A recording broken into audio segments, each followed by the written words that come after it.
સમાજમાં દાન આપનાર તમામ દાતાઓ, આપ સૌ વડીલો, યુવાન ભાઈઓ, બહેનો અને પત્રકાર મિત્રો,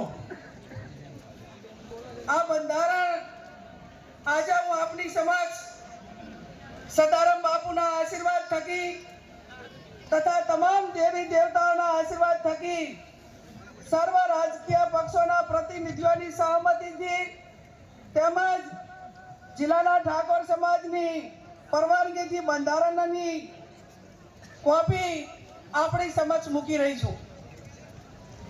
સૌ પ્રથમ બંધારણ 1998માં આ જગ્યા ઉપર સ્વર્ગસ્થ ભારસિંહજી ડાયાજીના અધ્યક્ષસ્થાને સમગ્ર ઉત્તર ગુજરાતનો ઠાકોર સમાજ 27 વર્ષ પહેલા બંધારણ કર્યું હતું. એ બંધારણ તારીખ 1/1/2008 ના રોજ અમલમાં આવ્યું. એના પછી 1998માં દિયોદર મુકામે આ વિસ્તારમાં પ્રથમ સમૂહ લગ્ન માધવસિંહ સોલંકી સાહેબના અધ્યક્ષસ્થાને અને